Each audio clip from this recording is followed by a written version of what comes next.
Wakati waumini wa dini ya Kiislamu nchini wakifika tamati ya kufunga ibada yao tukufu ya mfungo mwema wa mwezi mtukufu wa Ramadhan, taasisi ya Al-Amal Charitable Foundation imefanya ziara katika wilaya ya Pangani, kata ya Madanga, na lengo la ziara hiyo ni kutoa zakatul fitr.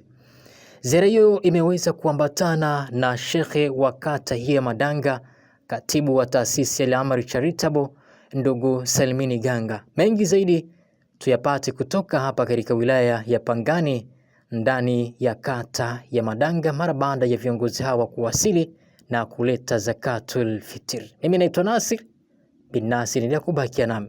Assalamu alaykum warahmatullahi wabarakatuh. Ndugu wadau wa Al-Amal Charitable Foundation, kwa jina ni ndugu Salimini Ganga, katibu wa taasisi ya Al-Amal Charitable Foundation. Tumefika katika wilaya ya Pangani, kata ya Madanga.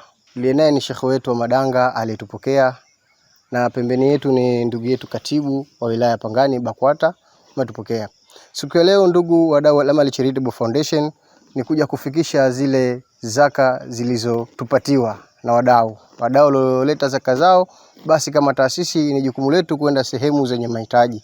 Hivyo sisi kama taasisi jukumu letu ni kufika, na tumefika siku ya leo wilaya ya Pangani kata Madanga kwa kuweza kuwasilisha kile kilichopatikana. Kwa hayo machache, asalamu alaykum warahmatullahi wabarakatuh. Tunatoa shukrani kubwa sana kwa wageni wetu mliotufikiria kwa siku yetu ya leo hii kuletea sadaka hii. Kikubwa hawa waasisi wa shughuli hizi, Mwenyezi Mungu tunaombea wapate baraka kubwa sana, waendelee na shughuli hizi, na Mwenyezi Mungu awalipe malipo mema duniani na akhera, siku ambayo kila mmoja mhitaji mbele ya Mwenyezi Mungu Subhanahu wa Ta'ala. Kwa hiyo tunawatakia kheri sote ambao tumehudhuria hapa, kwa hao jamaa zetu, ndugu zetu, waumini wenzetu. Asanteni sana. Kwa machache, mimi Hamidu Mweti Tajiri, ndo kata wa Madanga, shehe wa kata ya Madanga. Tunamshukuru Mwenyezi Mungu kwa ujio wenu wa kuikumbuka Pangani.